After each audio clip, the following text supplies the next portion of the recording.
I'm going to go ahead and call this November 15th, 2021 meeting of the Whitefish City Council to order. Thanks for coming, everyone, this evening, and we'll start with our Pledge of Allegiance. Nathan, do you mind leading us tonight?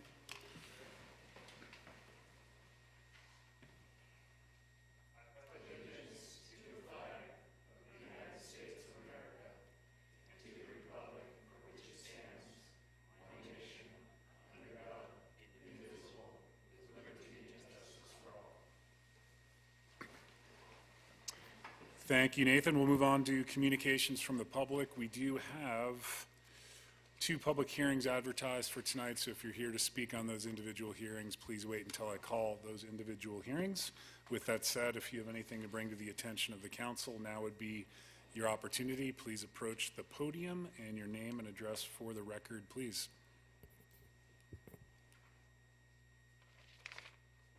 Good evening. My name is Caitlin Overland, and I live at 840 11th Street East in Kalispell. I'm appearing before the council this evening to introduce myself. Tomorrow I'll be interviewing for the position of municipal court judge, and I understand that not all the council members may be able to attend all the meetings, so I wanted you to be able to put a face to a name on my application. I'm a Montana native. I've been practicing law in the Flathead Valley for 10 years. During my career as an attorney, I've served as a prosecuting attorney, and I've also worked for Flathead County advising the local government on civil matters. I've represented local governments around the state on civil issues. I think this combination of experience gives me insight into how a criminal courtroom can operate effectively, as well as how a court fits into a local organizational structure of a local government. It would be a great honor of mine to serve in the role of municipal court judge. It's a position I would approach with both enthusiasm and diligence. Thank you for your time tonight, and I look forward to speaking with some of you more tomorrow. Thank you. Thanks, Caitlin. Appreciate you coming over this evening, and we'll see you tomorrow. Further public comment. Giuseppe. Giuseppe Caltabiano, 2075 Lion Mountain Loop Road, Whitefish. This is about the consent agenda. I have 3 comments from my voters concerning Section B of the proposed ordinance as it deals with the location of marijuana facilities. It's just Section B. The first comment is, in the first sentence of Section B of the proposed ordinance, I would suggest eliminating the phrase, "and addressed on the same street as." Just that phrase. This phrase severely limits the application of the ordinance's distance requirement. As an example, the firebrand uses a street access of 650 East 3rd Street, so the state liquor license regulations distance from schools requirements doesn't apply, even though the central school is directly across 2nd Street from the firebrand's north entrance. Likewise, a marijuana facility located on East 1st Street between Central and Spokane could avoid the distance requirement entirely. The second item is the meaning of the phrase at the end of the first sentence of Section B, "pursuant to state law," is unclear. What part of that sentence does it condition? To what state law does it refer? It muddies the meaning of the sentence, and I suggest that it be deleted. The final sentence of Section B prohibits any marijuana facility on Spokane Avenue between Railway Street and East 2nd Street. If the ordinance is going to identify specific locations where marijuana facilities are prohibited, then I suggest adding Central Avenue south of 2nd Street. That would keep marijuana facilities on Central in the same general area as downtown bars. Thank you. Thank you, Giuseppe. Further public comments this evening. Rhonda.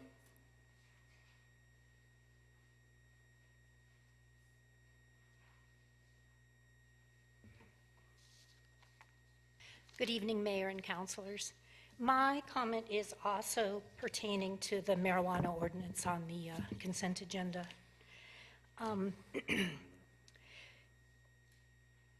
The zones in our community have purpose and intent, and they are distinguished from each other by that. And our community has spent a great deal of time and effort over many, many years revisiting over and over again whether small retail should be permitted in the B2 zone, and always comes to the conclusion that that is not the purpose or intent of the B2 zone, which is in your ordinance or in your code B2 is intended for those retail sales characterized by the need for large display and large parking areas.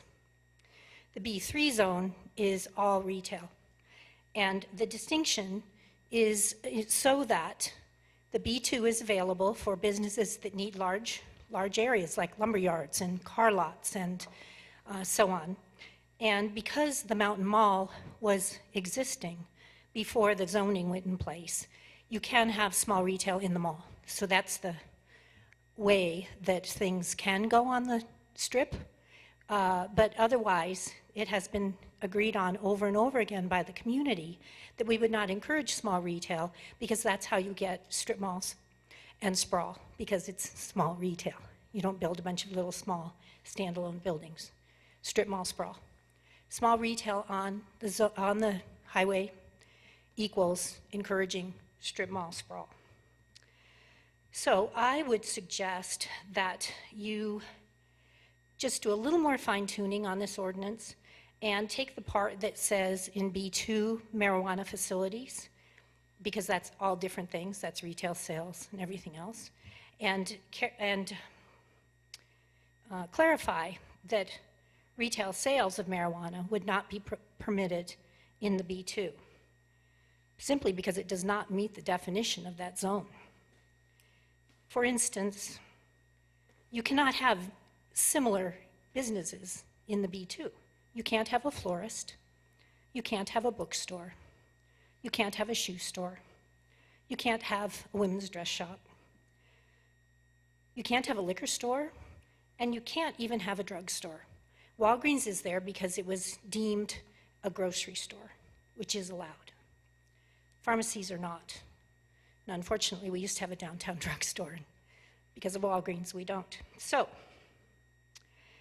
there really isn't much reason to allow this one type of small retail in that zone and still exclude all the others, and yet the community has always agreed over and over again to exclude all the others.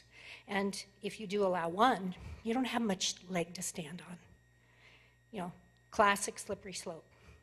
Because in order to maintain the health and vitality of our commercial core, we need to have that discipline about what the zones are for. And I think that this ordinance by accident would definitely undermine that. And in trying to suss out why people thought this was okay, I heard a lot of different things, but one thing I heard over and over again was that the limitations in the state law, which says 500 feet from the address, the street address of the church or school, which is in the state law, isn't a radius, it's just on that street. And so in your packet, the B3 zone that had the blue where you couldn't have a marijuana sales retail location, and then also you've added in your ordinance Central Avenue along the central school because that's the entrance to the central school. People felt that was very restrictive and there wasn't much room in the B3 in order to have marijuana sales. I heard that several times. So I got a little magic marker out, and I have a party favor for all of you. I took a red magic marker and I marked all the block faces in the B3 where you could have marijuana retail sales. And there are a lot of them. So I'll hand that out.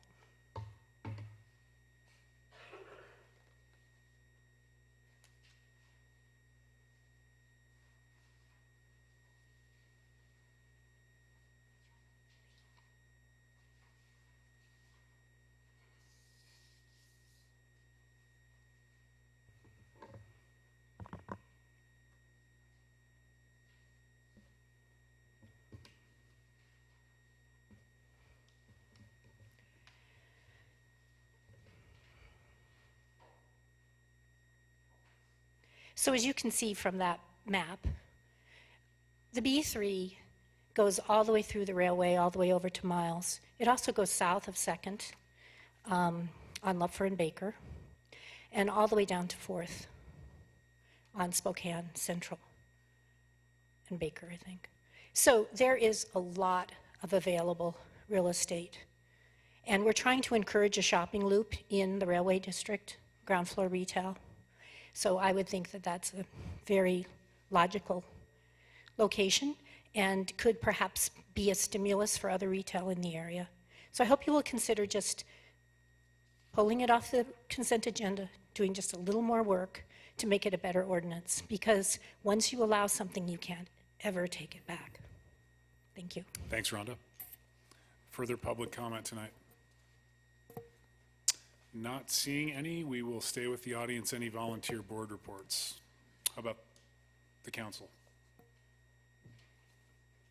Not seeing any. We'll move on to our consent agenda. You do have the minutes from the November 1st, 2021 regular session. Can I have a, Frank? Mr. Mayor, I would like to remove ordinance number 2117, an ordinance amending Title I of the zoning regulations, Chapter 2, regarding the marijuana, medical marijuana and recreational marijuana. And you did vote in the affirmative I on did. November 1st? So I did. that does not require a second. Would you like to address item B? Yes, I have, in thinking more about this, there are two things that bother me about this ordinance as it's now been delivered. And yes, I did think about it a bit before, but I'm bothered by it now. I believe that we should be removing marijuana sales from the B2. Excuse me, I think it's on the B2. And I also am in opposition to the concept that we should be allowing these things as an administrative CUP. This is not a matter such as an accessory dwelling unit, which we have never denied, that has become an administrative CUP. These facilities are not going to be coming in the hundreds, I suspect. I think we can handle the workload of actually examining each of these applications for uses in the other areas as well. I'm less concerned with our industrial areas than I am with our business zones where these things are allowed. And so those are my two concerns. And if I have my druthers, I would, and the council would follow me, I would send this back to our planning staff to address those two issues. And then to address some of the issues that were identified, what I'll call grammatically, by Giuseppe, and so that's what I would like to have happen. I would move to pull this and send it back to our planning staff to amend it so that it removes the B2 as a permitted zone for marijuana facilities, and to remove them as administrative conditional uses in all the other zones. Is there a second to the motion? Seconded by Councilor Norton. Frank, would you like to say anything further to your motion? No. Okay. I think I've done it. Is that adequate feedback, Dave, for your staff to address those concerns? Yeah, I mean, we can bring it back, or you could, make those changes now. Just a reminder that the legal stuff goes into effect on January 1st, so delaying this, we would be behind the 8 ball and trying to do that. Also, I know of at least 8 to 10 applications that are planning on coming in, so that's going to add a lot to our planning board and city council agendas. If it does become a full conditional use permit, I'll just let you know that. But. Okay. Rebecca? I just had another question. Is it taxed for resort tax? It is, okay. That was something that we never discussed, and I was wondering. Nope, Rebecca, just to clarify, I am in the process of making that determination. You are? But in talking to Columbia Falls as well, it's pretty clear that based on our code, recreational marijuana would be taxable, whereas medical marijuana would not. Be. Yeah, because I saw Missoula voted on that.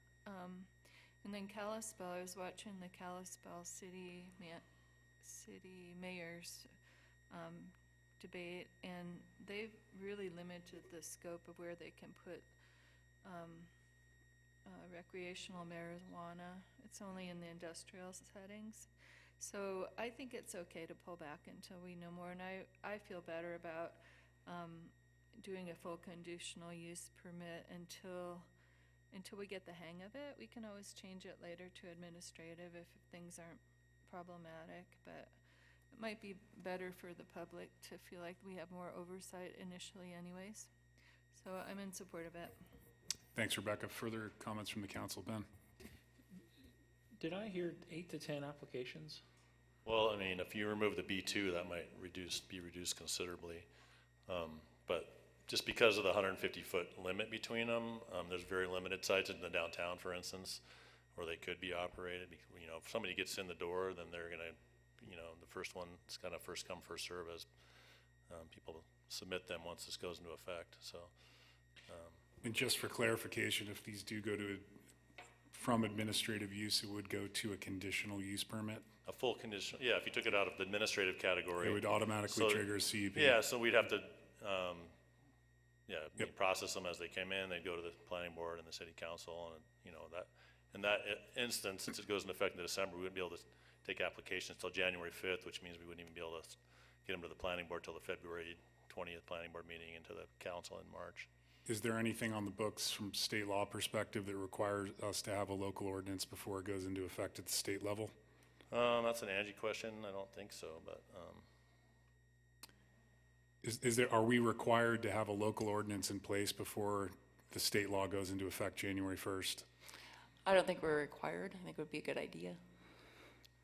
Just to kind of, you know, direct businesses to provide some guidance. But I don't think that we're required. So they have to be licensed by the state clearly, and that's going to be a process as well. Okay, which they can't do until January 1st, correct? They have to be, yeah, and they actually have to be licensed for medical marijuana before they even apply for recreational. So delaying 4 to 6 weeks locally isn't going to really affect how these get processed? No, I don't know that it'll affect how they get processed. Okay. So I personally don't like crafting changes to local ordinance up here on the dais, so I'd prefer to have it kicked back to planning staff and have us have another crack at it at the next meeting. I guess just point of clarification, we've had a first reading on the ordinance. Would that change be significant enough that we'd have to go back to the planning board, or would we be able to make that change between the first and the second reading? I mean, apart from eliminating from one zone and changing from administrative to full conditional use permit would be the two things, and we would have an opportunity to discuss that as it came through to us on a second reading still. I would think at the very least, Andy, you guys would want to hold another public hearing, at least in front of just have a council. public hearing, rather than going all the way back to the planning board. We're only required to have one public hearing for everything we do, and we have two anyways, so. Sure. I mean, that would obviously streamline things just a little bit. Yeah, Good point. agree. Yep. And we could do that at our December 6th meeting, and then we would pass it on a second reading at that point, possibly, which would give us something in effect January 1.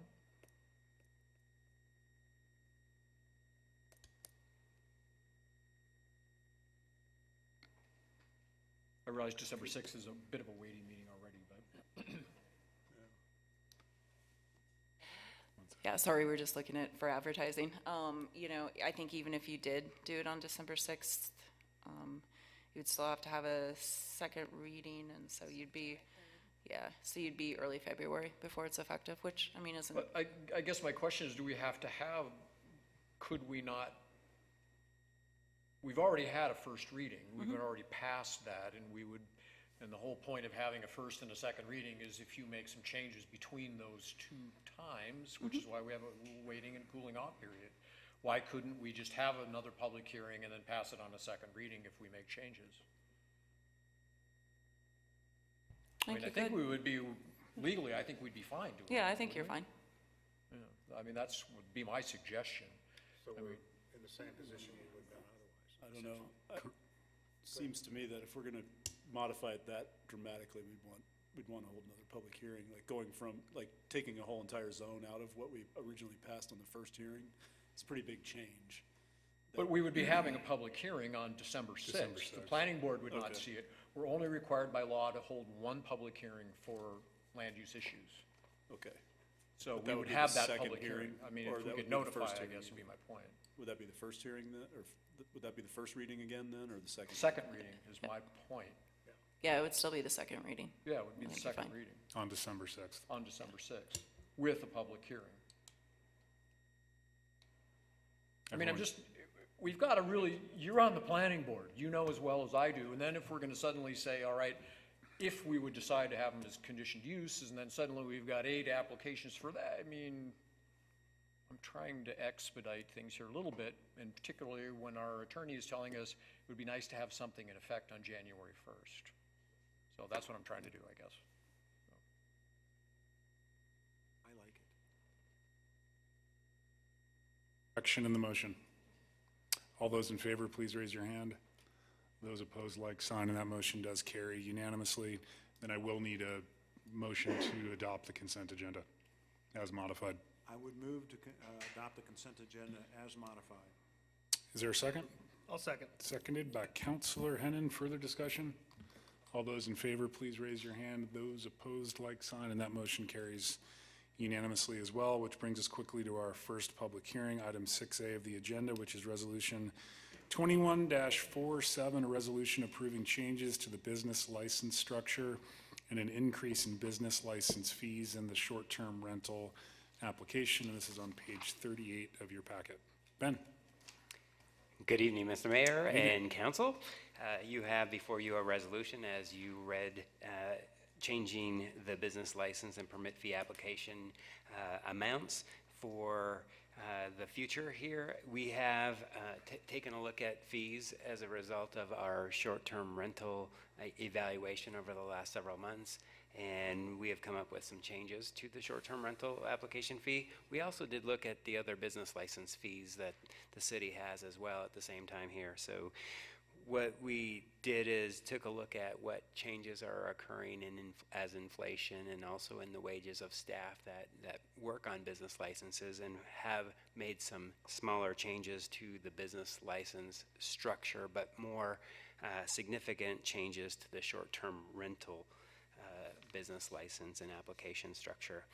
And what you see before you in the short-term rental increases are an increase of $250 for the regular license from $150 to $400, and then additional short-term rental costs per unit from $50 to $400.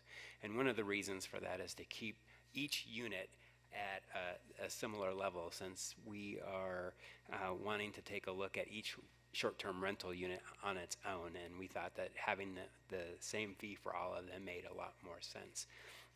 The $400 fee is based upon a short-term rental registration, licensing, monitoring, and compliance program that we've been looking at here at this as staff, and would include some additional staff to help with the compliance and monitoring, so a code compliance person specifically addressing short-term rentals in the city, as we've seen short-term rentals grow significantly. And that is the primary reason for the larger increase in short-term rental business license fees. There is an after-the-fact the reinspection fee increase of $5, and then the initial short-term rental application fee goes down because the initial application doesn't use quite as much direct staff time. However, in the annual renewal and in the initial licensing at $400 covers a lot of the staff time that goes into those short-term rental licensing. And we just wanted to bring that to your attention. And then as far as the next steps, of course, it's a public hearing opportunity for us to answer any questions that council, Mr. Mayor, you have, or we can help answer any questions that may come up in the public hearing portion of this meeting. Thank you, Ben. Any questions for Ben on his staff report? Ben. Hey, Ben, I know one of the other things that the council asked for concurrently was an increase in enforcement. I was just wondering if there was any update on that generally, and if you feel that the proposed rates in here are sufficient to cover increased enforcement going forward. We think a dedicated staff person that would be approved by council in a future budget opportunity would significantly help the city meet the monitoring and compliance responsibilities that we would want to have here as a city, to identify those who are operating legally and identify also those who are operating illegally or unlicensed licensed, and those even operating in areas that cannot be licensed because they're out of that zone. And we think that these fees that would be generated could pay for that monitoring compliance staff, and also have some software opportunities to help us identify where those rentals are being offered. It's not just VRBO and Airbnb these days. There's new websites being created all the time where people can list their properties, and having a full-time person would really help us in identifying where those properties are. So a little bit long-winded answer there, but that's what we think is necessary in that, to be responsive in that area. Could you remind me approximately how many licenses we have for this in the city right now? Short-term rental Yeah. licenses? So we have about 312 licenses at the moment. And right now, in a business license perspective, there's like 271 licenses, but some of those have multiple units associated with them. And these proposed fees, what we want to do is we want to make sure that each unit is licensed separately, and that will also help with that monitoring and compliance that we're looking for in our fee structure. And is the total number of units, is that the 700 and something that I remember from the previous hearing? No, the 700, I think, and 26 units that were discussed were the number of properties that exist in the zoned areas where short-term rentals are allowed. That would assume every single dwelling unit that exists today would be a short-term rental if it were that 726 number. Some data on AirDNA show, I looked at it today, and there's about 441 units listed on VRBO and Airbnb in the city limits of Whitefish, according to that website. Thank you. Thank you, Ben. Further questions on Ben's staff report? We did advertise for a public hearing on Resolution 21-47. Anyone wishing to provide testimony this evening? Sir.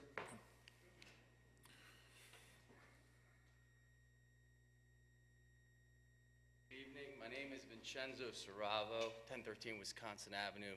I currently own 3 rentals that would be affected by this motion. The rentals have been almost persecuted for causing issues in the town, like inflation, real estate inflation, and things of that sort. And I'm not sure how increasing a licensing fee per unit is going to help the illegal rentals.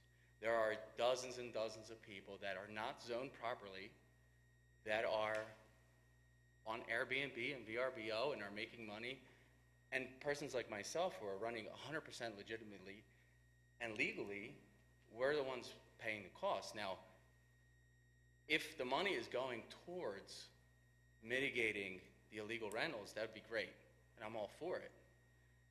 But it's been a failed attempt so far. And so I just don't see how it's going to be possible to find these people and find them or make them stop.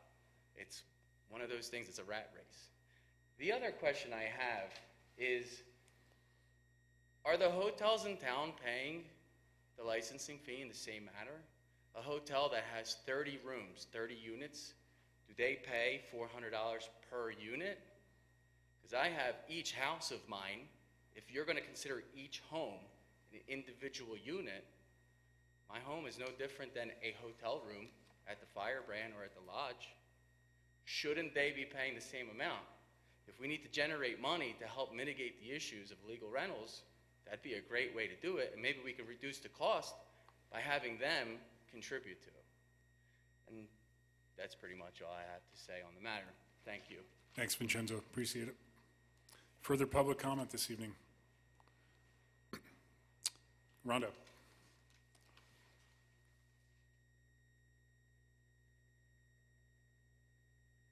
I think I forgot to give my address before. Rhonda Fitzgerald, 412 Lupford. Sorry. So this is a great step forward, and I commend staff for, and also looking at all the other fees and bringing them more in line. It's great.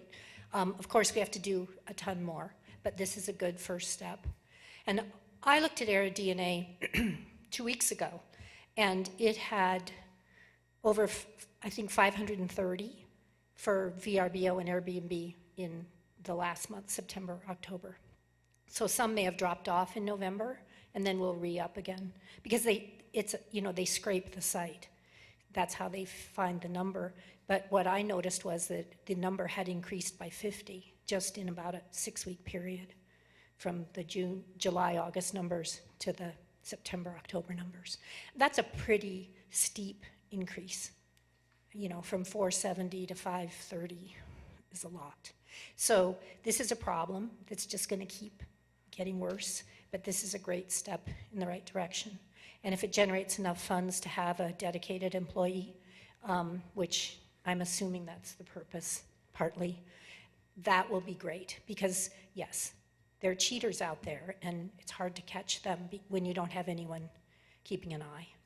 It's kind of a chicken and egg thing. But if you pay a fee that goes into the oversight, and there's oversight, then you end up with a solution eventually, along with a lot of other things that we need to do. But this is a good step.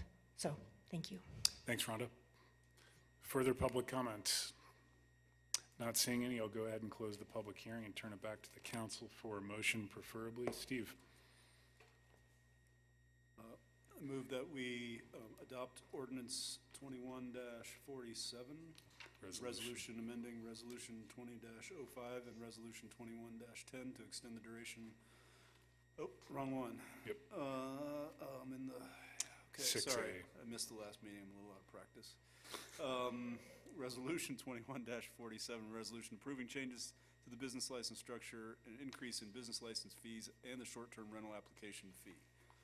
Is there a second to the motion? Seconded by Councilor Norton. Further discussion on the motion? Point of order, is it 45 or 47? 47. Thank you. I just would like to clear up the difference between a short-term rental business and a hotel, if staff could weigh in on that. Okay. What is the difference there? They're licensed differently, if my understanding is correct. They're treated differently in many ways. Hotels are legally set up differently, and they also are regulated by the state differently as well. So what I would say is that they're not the same type of business, and even the health department segregates how the different operations are evaluated and monitored for that aspect of the different businesses that exist. And then what kind of fee do they pay to the city? They would Business fee. They would pay a business license fee according to the structure that we have in the all other business type by gross business square footage license categories. Okay, thank you. I just wanted to clarify that. Further questions or comments on the motion? Rebecca? Yeah, I've been kind of independently researching this for a little bit, and when I called the Kalispell Planning Department, a woman that was helping me get numbers together and how they do things mentioned that we were #1 in short-term rental destinations this last year. Whitefish, 59937. And so I think we really need to hone in on getting this corralled in so that we know exactly how it's working within our city. Also because we have immense competition in the county since we have over 1,000 short-term rental properties in the 59937 region too, and we don't really have any control over that. So I'm really excited that we're actually going to be able to probably do more enforcement with this. I think it's kind of a tragedy because we've lost all of our long-term housing. This is not just a regional thing, it's a national problem as well. For people to have second homes that they can rent out. It's been coming for a while. But in a small area like ours where we need workers, it's really created our housing, helped to create our housing deficit. So I'm in favor of it. Thanks, Rebecca. Steve? I just want to clear up a couple kind of things that I think some people misunderstand with regarding this impact fee, or not impact fee, but this increase in the fee structure. One is that we understand that this is not, short-term rental is not the major, it is one of the causes of our housing crisis, but it's not the one that we're going after with this fee. This fee is to crack down on the illegal people. It is a substantial increase. However, there was virtually no cost for additional units up to this point.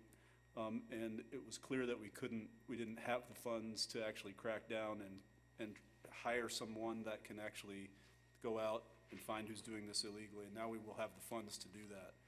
It's an initial, yeah, it's gonna hurt for people that have 1 or 2 or 3 short-term rentals. And it's about, it looks like, from what I understand, it's about a night and a half in your short-term rental. So if it's that much. And the benefit to the city in terms of cracking down is what we, it outweighs that burden of cost to the people who own these things. So that's why I'm supporting this. Further comments? All those in favor, please raise your hand. Those opposed, like sign, and that motion does carry unanimously. Michelle, which brings us on to item 6B of the agenda, which will be Resolution 21-48, a resolution amending Resolution number 21-12 to extend the duration of the parking permit pilot program and fee for parking permits to December 31st, 2022. Staff. One moment, I'm going to get the Michelle. map up here before I do my report.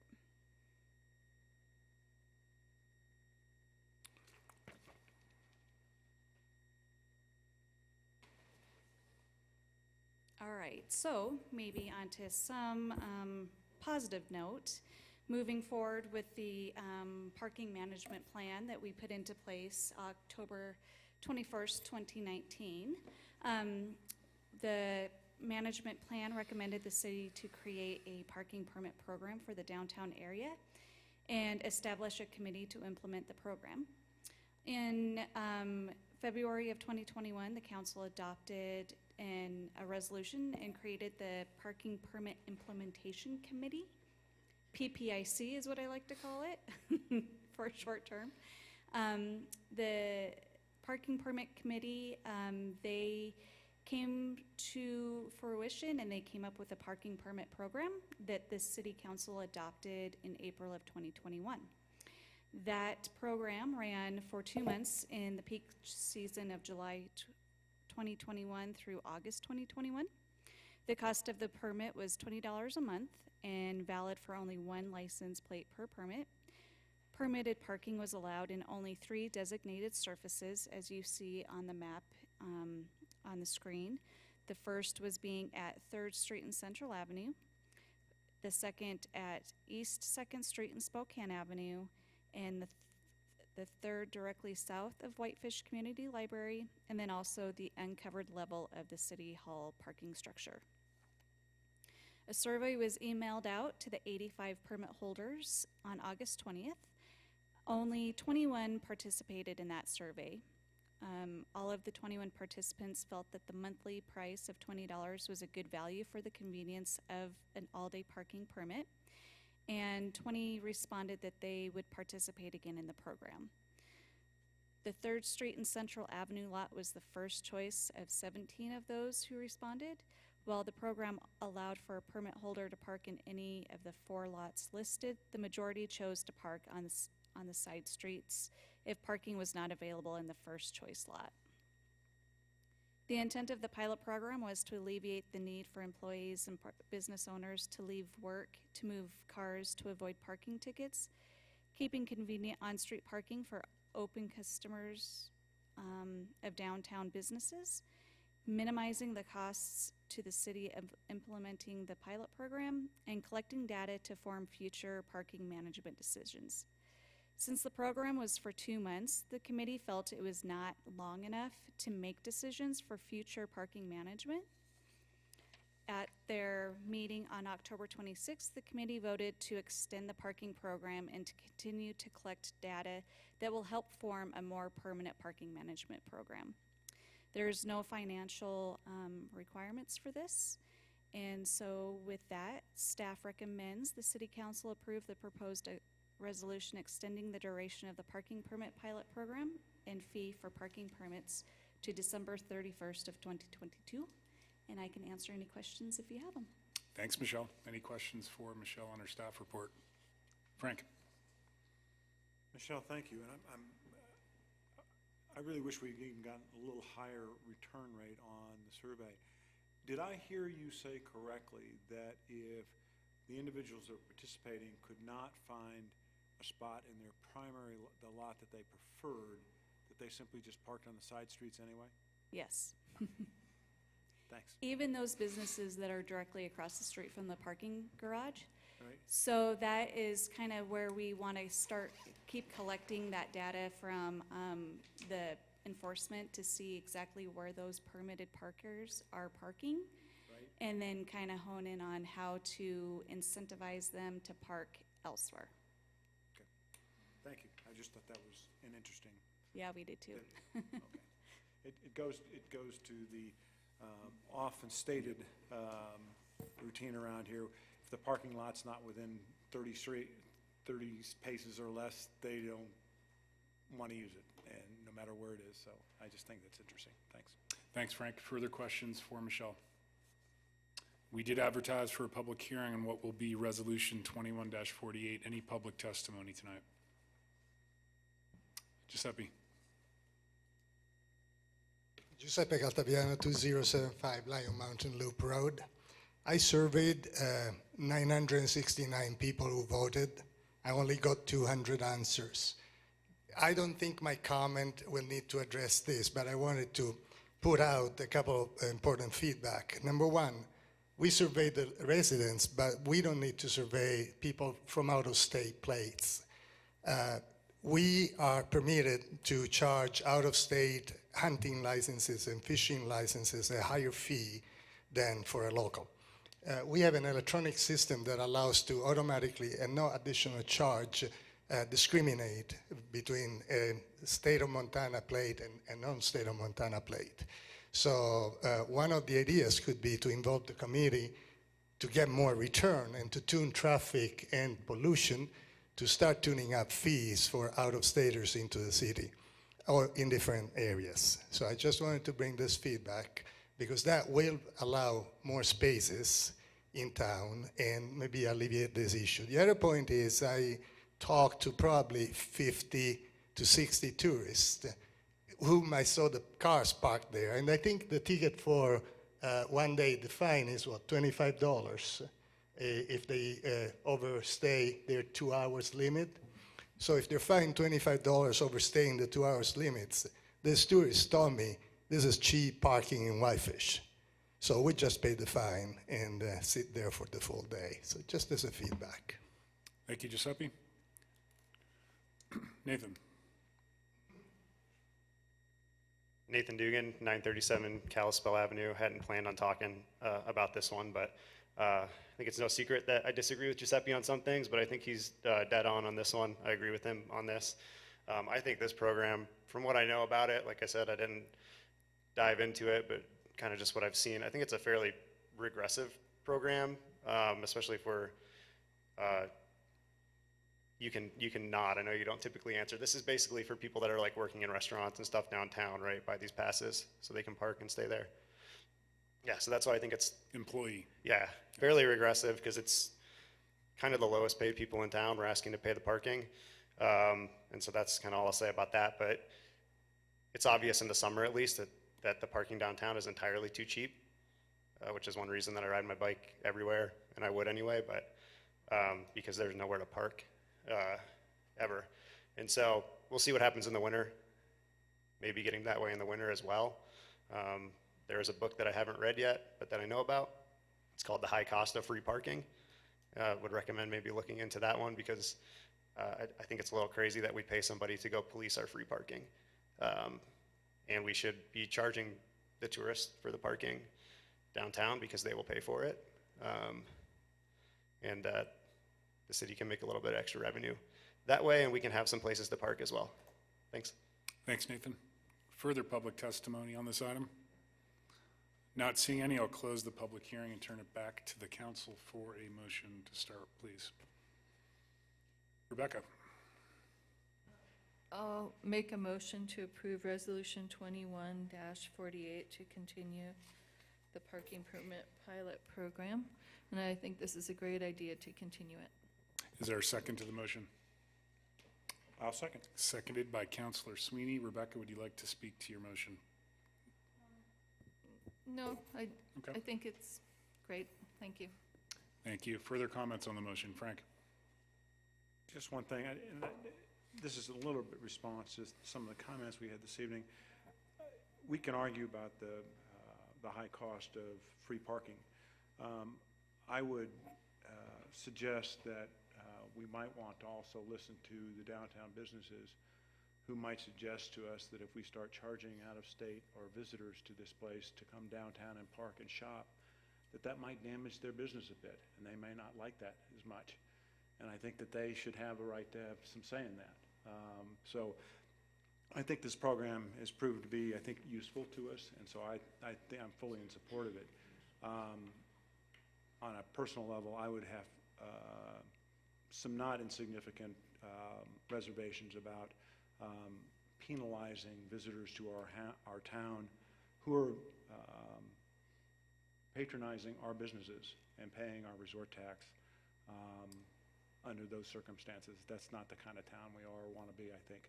But that's just my thoughts. But there you go. Thanks. Thank you, Frank. Steve? Just a quick question for staff. Is there a limit to what we can charge in a parking fine? It would probably fit within the municipal structure of, well, you I'd have to look into that. I think the $20 parking fine's been here forever, and so I'm not sure. I don't, the judge will make the ultimate decision on a parking fine, but our initial fine is $20, so they can come pay cash for that at City Hall. It is something that we obviously know. It's a fine that's less than our parking permits, even in the parking structure, for a month, but really you should, one day, 2 days that you get a parking ticket, you've paid for a parking permit in the structure, either covered or uncovered, so. Okay. It's a good question. It should be the easiest question in the world, and I don't have an answer. Okay. And can we discriminate between in-state, out-of-state on a parking ticket?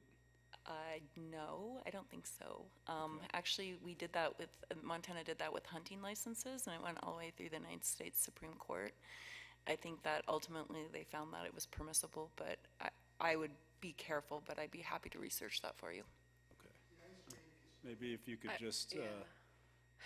if that could, well, I assume whoever's on the committee will take this up, so we can leave it at that. I would say that, well, the biggest concern I have is that you have second homeowners here that are going to have out-of-state plates, but yet they own property in Whitefish, so it's going to be hard how you define that out-of-state, if they're paying property tax or not, and et cetera. So, but yeah, the committee can look into it. And I'm happy to look at that for the committee, Steve. Yep, I just wanted to remind the public, the reason why we're doing this pilot program is because we hired consultants to look at our whole downtown parking situation. And we wanted the employees to have an easy place to go to because they were leaving every 2 hours to go move their cars, but also to allow people that were coming to buy things and having access to the spots right in front of the businesses. So if employees or owners are using those all day long, it's hard for people to get in and out. So we're trying this to see if we can identify areas where the 500 and some employees that work downtown can have a consistent place to park so that they don't have to leave the premises, but also free up the area, the streetscape for people to actually shop and participate in the downtown experience. So it's a pilot program. We'll get more information as we go. Further comments? All those in favor of the motion, please raise your hand. Those opposed, like sign, and that motion does carry unanimously. Thank you, Michelle. We'll move on to item 7A, consideration to authorize staff to proceed with an RFP to select a consultant and nominate a council member to serve on the consultant selection committee for the Viaduct Improvement Project. Craig, good evening. Good evening. I know we've talked about this project quite a bit over the last few years, so I'll try and breeze through this staff report, but if I miss anything or if there are additional questions, please let me know. So we all know that the viaduct has been long identified as a critical link to tie the north side of Whitefish to the downtown area south of the viaduct. It's been identified in several past planning documents, namely the 2015 Downtown Business District Master Plan, as well as the 2017 Connect Whitefish Bike and Pedestrian Master Plan. The concept for the Viaduct Improvement Project from the Downtown Master Plan has been included for reference in your packet. In order to finance the project, the city did apply for a Transportation Alternatives Grant earlier this year, and unfortunately, even though the scope was greatly reduced from the Downtown Business District Master Plan concept, we still did not receive funding from the TA grant. However, we did budget funds this fiscal year to cover the local share of the project, and we believe those funds are still adequate enough to replace and relocate the Jersey barriers on the viaduct. This will bring them up to current highway standards and allow us to create 12-foot shared use paths on either side of the roadway. We're also optimistic that there are some options out there with different barriers that can provide a more attractive solution than the current Jersey barriers. So the current estimated cost for this project is $232,000, and we did budget $250,000 in fiscal year '22. We brought this up at the regular meeting of the Bike Ped Committee earlier this month on November 1st, and the Bike Ped Committee did vote to recommend council proceed with this modified project to create the widened pedestrian trails. So the first step, as with most projects that require bidding, is to hire a consultant to work with the city on the design, permitting, and bidding of the work.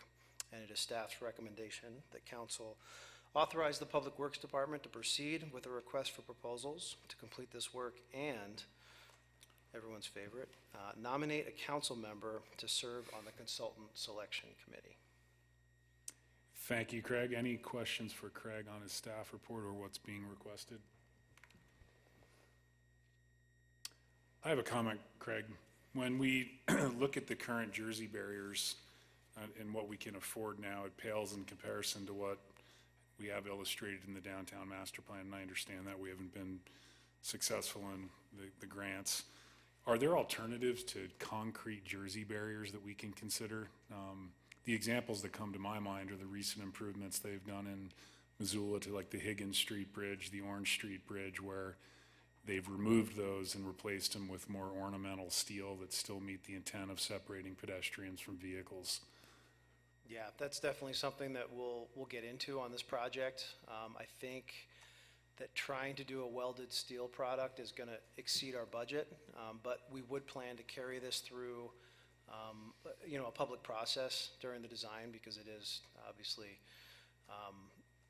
the focal point, or one of the focal points of the downtown, and it's been so paramount in many plans that we move forward with it. So my intent would be to hire an engineer to look at the different grades of barriers that would be approved by MDT, and then carry that forward through a public process. Okay. I know it's premature to state, but I would certainly, if there are alternatives identified, given the new infrastructure bill that's just being rolled out, I would hate to have us, come up short and just simply replace the current Jersey barriers to accomplish our 12-foot separated paths if we can wait a year or two and secure additional funding to do something that's more in line with the plan. Sure. Yeah, so, I mean, what we're looking at here tonight is just moving forward with that process, hiring an engineer, and then there's going to be a lot of dynamics that change, I think, in the next year as we research and discover, what this new transportation bill is all about. So if we need to tap the brakes and carry some funding forward or add additional funds, we'll have that opportunity. Great, thank you. Any questions or comments for Craig? Motion, please. Ryan? I would move to authorize the Public Works Department to proceed with a request for proposals to complete this work and nominate a council member to serve on the consultant selection committee. Who would you like to nominate? Oh, that's a good You can do this, question. because you have two meetings left. Can we Who nominate? do you want to penalize? Can we nominate incoming councilors? I don't think so. Does anyone want to do it? Okay, I will nominate Rebecca then. That's okay with the second, or has that motion been seconded? I'll second it. Thank you, Steve. Rebecca? I really enjoyed the stormwater process. I mean, as long as you'll have me again.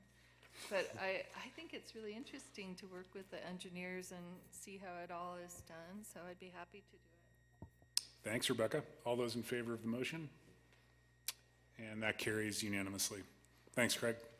We'll move on to item 8A. You have Dana's written report enclosed with the packet. Any questions for Dana on the content? Rebecca.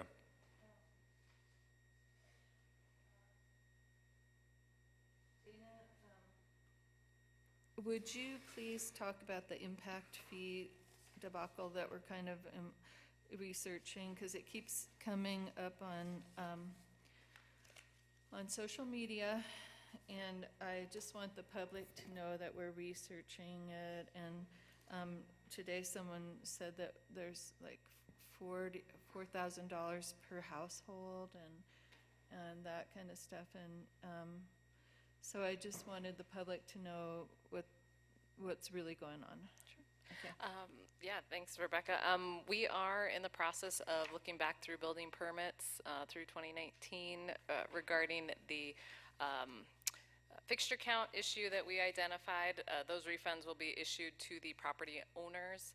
We have a FAQ that we've put out having questions of what we're doing in this process. So we did provide that to the Realtors Association. We'll get that out to any builders and anybody who's interested in receiving a copy of that. We have the auditor, our external auditors will also be looking at our impact fees as part of their audit this probably January, February, March. Wait, when is that? March, yeah.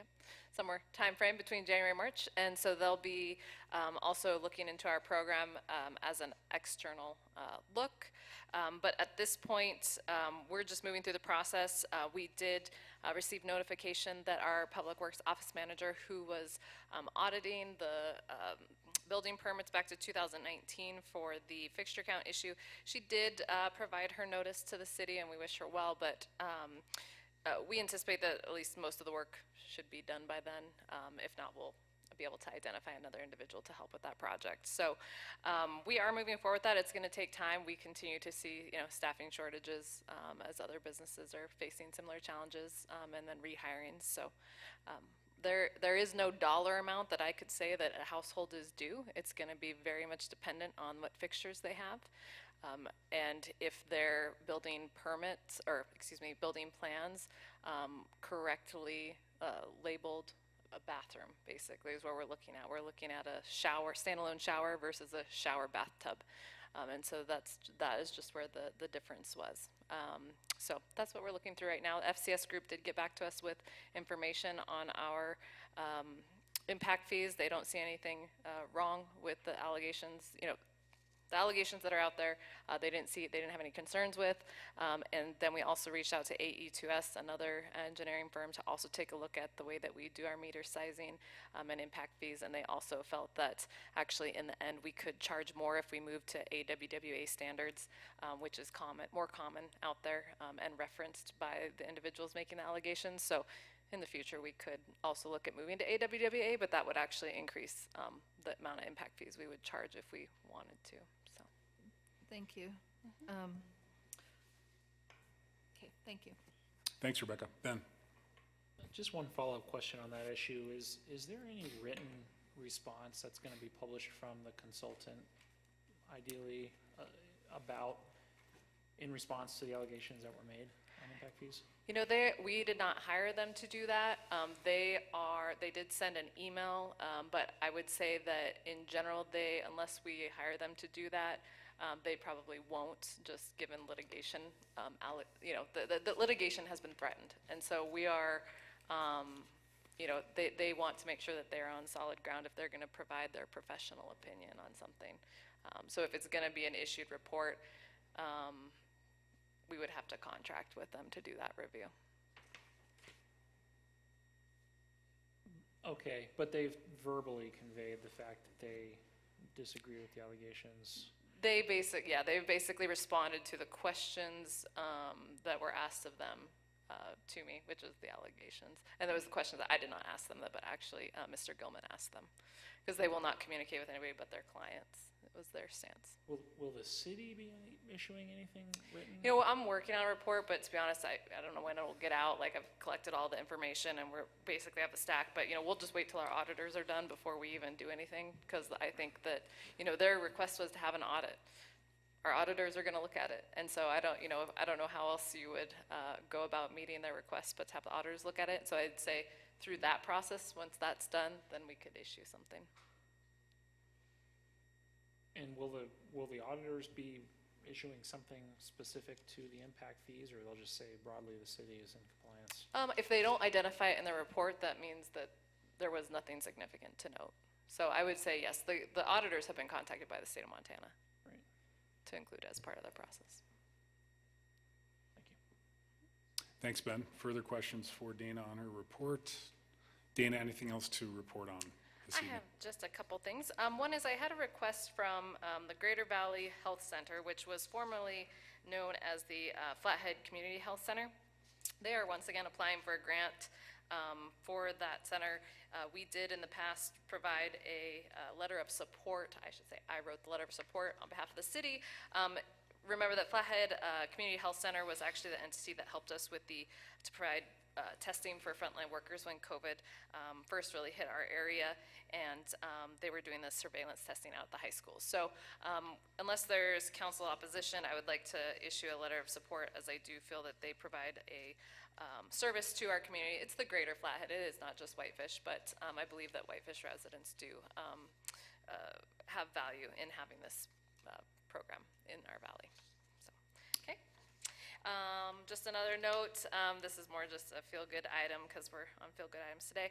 Whitefish did receive MMI's award for loss control achievement for second-class cities for fiscal year 2021 in the workers' compensation program. So basically, Whitefish has the lowest incurred dollars in the workers' compensation program for the past 5 years when compared to other second-class cities. So we're a safe city to work for, is what that says.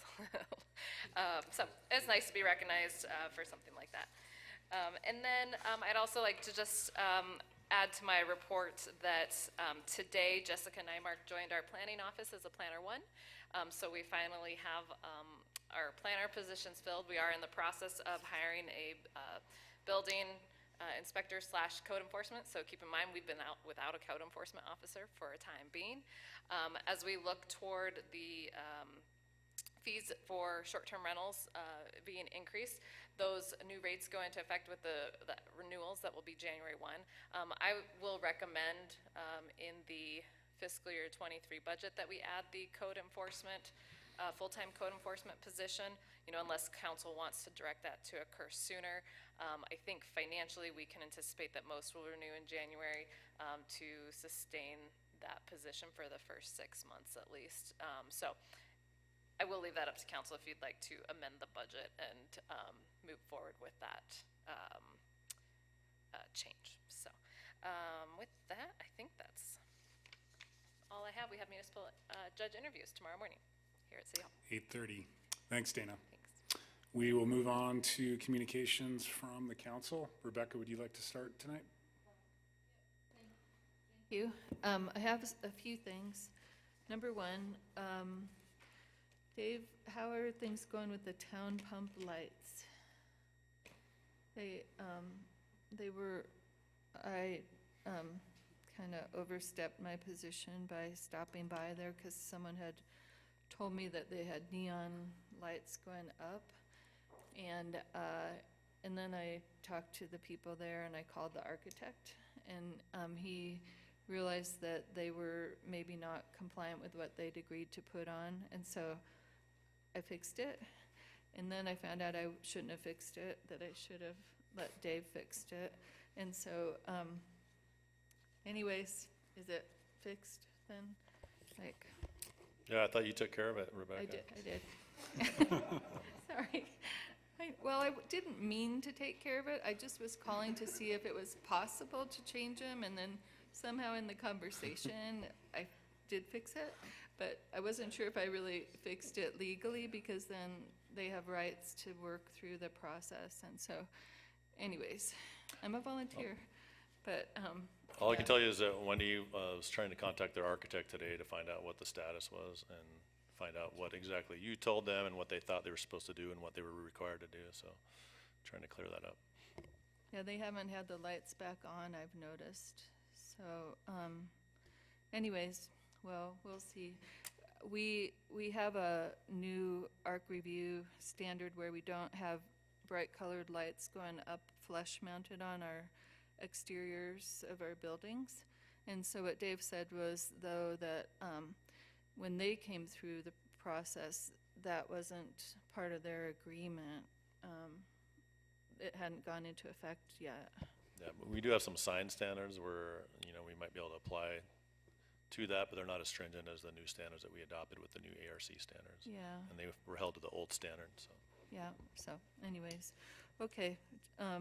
But that came about because someone had contacted me about it, and so I wanted to clarify if a citizen has concerns about our code enforcement, how does that work? Do they, when we don't have an enforcement officer? I mean, people still file complaints, you know, if there's things that are really egregious, you know, we'll try to take care of them as we can, just as staff, and. They call the planning department? in Yeah, the it's the building? same way that they're filled out currently, that we have, you know, a written form that someone submits, and then we put it in the queue and review it. If it's a life safety danger issue or something, you know, we'll run it to the top of the pile and see if we can address it. Okay, and then the other question I had was, when all the trees got cut down, it was over a holiday weekend, and so I'm wondering if we have any mechanism for people to be noticed if something like that happens again. Do we have a chain of command or anything that we could implement for emergencies or perceived emergencies on holiday weekends? Yeah, I mean, we're typically not working on holiday weekends. I mean, we can do what we can. You know, we obviously have each other's cell phone numbers, and if we find out about it, we can work internally to try to address something, you know, if people are around or available and not out of town. Yeah, so Rhonda, we can't have, you know, all city staff on call. I'm obviously at the beckoning call of the council at any moment of any day, so, you know, text me if you guys hear about it. But I also, if we're gonna have an on-call, we have to pay somebody to be on call. So if we're gonna look at weekends with on-call for our planning staff, you know, that would be a bigger analysis that we'd have to take. I really don't see, you know, this is the first time that, you know, that this has really been so significant of an issue. I don't know if there's other examples. Maybe it would warrant looking at it, but at this point, I think we would just have to proceed with, you know, notification. If you guys see something you're out and about, you could call me, and I can try to reach Dave. But even that example, Dave was actually out of town, and Yeah. he's the planning director who has the authority to actually stop work. And I think with Town Pump, Rebecca, I think John got a hold of me, and I got a hold of, I was like a Saturday or Friday, and I got a hold of their engineer and told him to stop. Yeah, thank and you, they Angie. did. Yeah, No, that's fine. And I think, you know, Dana and I, we're generally available if something like that happens. Well, I just think as a city, we should talk about that at some point, because we're very busy a lot, and I think sometimes it's strategically done on holidays, when people are going to do something like that. So, I just have worked in hospitals. We've always had someone that was a contact person for an emergency. So, Okay, moving on. I asked, okay. Just to your point, Rebecca, I think we need to be very careful as elected officials not to take on the roles and responsibilities of our staff, because it could get us some potentially litigious situations, particularly when we access private property without permission. That's a big no-no. And I think we just need to follow the proper channels that are in place and let staff do their jobs. But I know you were well-intended, don't take it the wrong way. But we just need to be very cautious about representing the city when we're in fact not. Right, but I also represent the public, and the public was pretty upset about those trees. So Correct, but just So go through staff. I did go through staff with the trees. And anyways, I think it's a problem that we need to have some mechanism for that when there's an environmental impact that we could stop in time. So I'm still pretty upset about it, really. But anyways, my second thing is I wanted to step back the decision to use all of our American Rescue Plan Act funds for affordable housing, because there was a couple projects that I was wondering if we could support.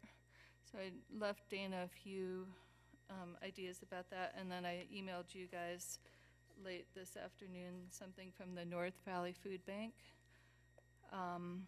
And they originally approached us about using ARPA funds for a greenhouse a while ago.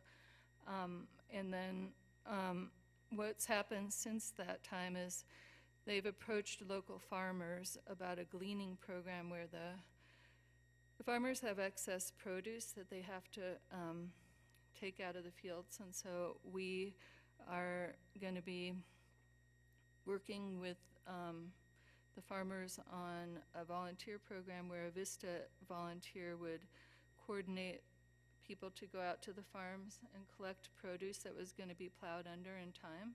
Then it would go to our food bank, be processed, and then frozen for food throughout the winter.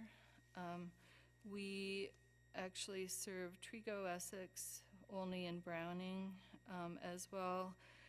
The volume tripled in need for food in our area from 2019 to 2021. With the inflation that's been going up recently, food and gas has been going up pretty high as well, so people are having more problems paying bills. And so I was wondering about using some of those funds to cover $150,000 of equipment to process fresh gleaned produce, freeze it, and distribute it throughout the winter months. So I don't know how to do this, because I did talk to you about reopening this. John and Frank agreed to do it, but it wasn't on our agenda to change it. So Dana had an opinion about maybe not needing all the money for the snow lot, and I just wanted to get it on the table, because there's some people I've talked to that really feel like not all the money should go just to housing, that it might go to other parts of our community that would still benefit. So that's the first one, and then I have another thing. Dana, do you want to say something? So the food bank, I guess that it could be an eligible expense. I guess I'll make that comment, that food insecurity is part of the American Rescue Plan Act. And so our food bank has identified and increased needs for servicing individuals for food. And so it's an eligible use. The snow lot approval was up to $2 million. I had reviewed their preliminary budget, and there is, I believe, adequate padding in there that they won't need the full $2 million, but again, you just don't know where the market's going to go over the next few months. They are, hopeful to by early spring, being able to know where that budget really is going to fall in to. So I kind of think that we, it's something that council, if you're gonna go and make a decision to go back from the snow lot up to $2 million, I think that would warrant coming back to a meeting so that we allow everybody the notice to come forward and talk about, their proposals again. But if we're just looking at that difference between the 2 million and the because we're gonna actually collect about $120,000 more than 2 million. If you're just looking at that $120,000, then, that's still up for the council to identify. A lot of the recommendations are to keep that over the next couple years to just see what impacts might actually come down from COVID, because feels like we're starting to move our way out of it. You just never know what can occur over the next 4 years. So, but that's, I guess, the comments I have, Rebecca. Anything further, Rebecca? On the food bank or my next thing? Either or. Yeah, I have another agenda item. Okay. I mean, it's not on the agenda, but it's something. I talked to, I emailed Dana a little bit. Tomorrow our staff is working on the bear management issue and recycling. I personally don't think it's safe to pursue recycling curbside at this time, according to what the bear management specialists are saying. And they're recommending that we actually go forward with a central recycling place out on Monaghan. And so that would be, I think it was $185,000, Craig, to pursue that. So I don't know how ARPA funds would be used for that or how we would actually fund that. I did speak to a person about glass recycling because I thought at one point recycling was going to be done by Republic, but they're not doing it. But there is a potential for us to have our own crusher and to work with the person that's skilled in that locally. There is a market for it, and we could use it in not only landscaping but in roadways, I guess, and sidewalks. And there's even industrial uses for that product now. So these are just things that I think, I'm bringing these up because I really think the community wants this. And I've heard it multiple ways from many people that we should be doing more with recycling. But there was a 600-pound grizzly bear out at Blanchard Lake. There was a grizzly bear on 9th Avenue near the Wave. There's, I think, 23 families of bears in town. And so it's a big issue, and really every time I talk to the bear management specialists, they're very concerned that we're just barely avoiding a mauling. Like, I personally know someone that was mauled in Haskell. So now it's coming into town, though. So we have a limited amount of time to reverse this. A big part of it is the short-term rentals not having bear-proof containers. So what I talked to Dana about was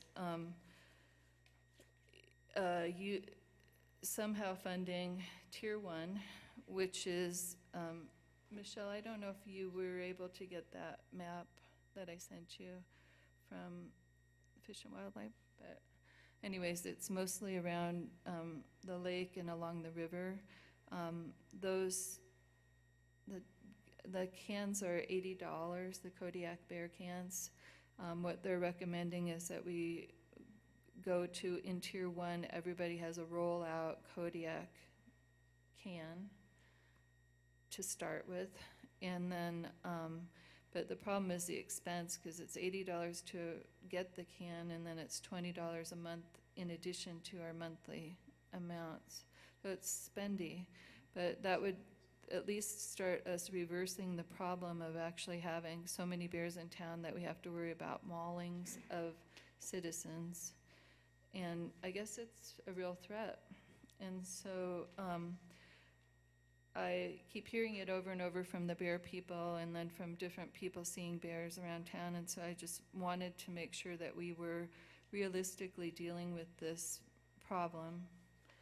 So I wanted to hear from Dana and maybe Craig too about how to fund it and whether or not I'm putting it there so that we can discuss it. I think this is a standing agenda item for our next meeting, if I'm not mistaken. So recycling is, so that part, I don't think I need to talk to you tonight, but the animal-resistant containers in like Tier 1, we're actually meeting with FWP, or I was supposed to, Craig's going to take the lead because I'll be in interviews, but we're meeting with FWP and Republic Services tomorrow to discuss how to work on bear management and garbage.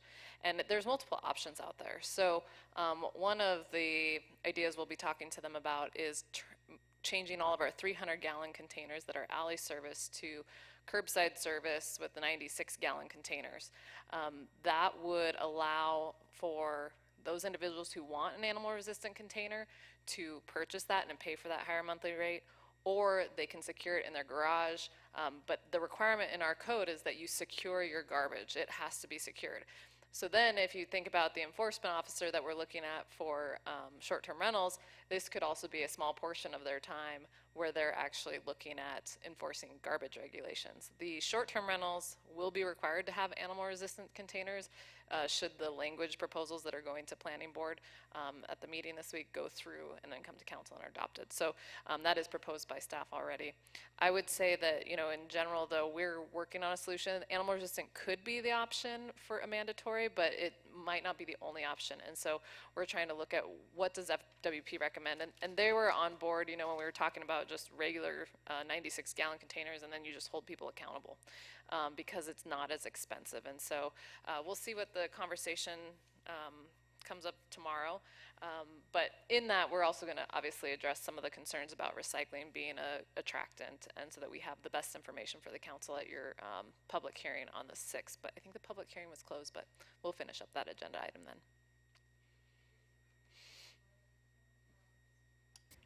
So I was looking through the ARPA requirements, or the things that you can use it for, and one of them was animal control, that animals that might actually be get contagious with COVID. And in 4 different states, white-tailed deer have, dogs and cats can, bears probably can since they are mammals.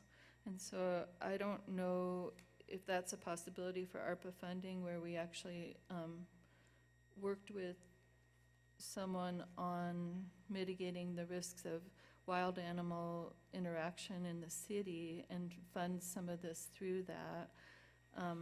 But I'll research that more, because I'm going to call Senator Tester tomorrow and find out those 2 staff members that have been working on it, and just see if there's a way that some of it could be funded through the federal government, since COVID might be a risk to wild animals too. All right, thank you.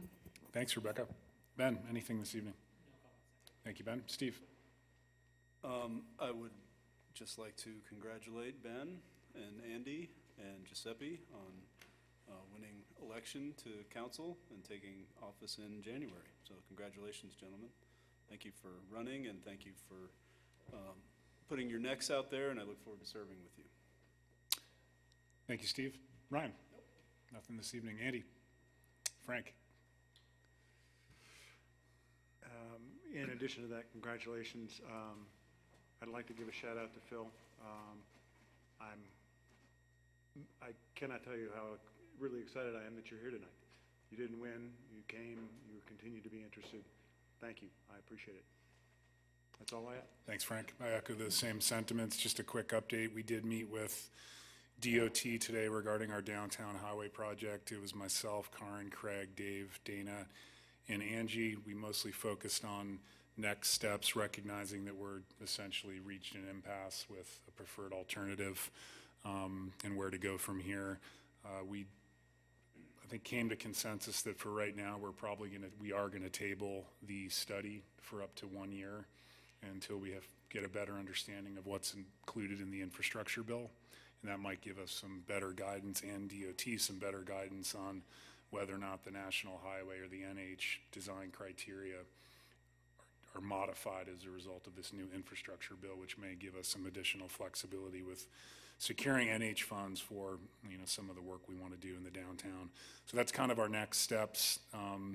They do have to complete the study, and they will be indicating that it was the preferred alternative. However, the city was very adamant that in the executive summary that they clearly articulate that consensus was not reached by the community and by the city with DOT, and that our letter also be included within an appendix or somehow within the final document. They do plan to reach out to the steering committee, acknowledging they worked for 2 hard years on the project, summarizing our discussions today and kind of the next steps forward. In the interim, correct me if I'm wrong, Craig, but we can anticipate an overlay and chip seal project on Spokane, as we've been discussing, and those will include some ADA improvements to the ramps going down to cross or provide safe ADA crossings for those individuals requiring it. So that's kind of the summary of the meeting today, and we'll be distributing the email that goes to the steering committee to the council as well, just for your records. On that note, I have nothing further. Dana, anything further from staff? Thanks, everyone. We are adjourned.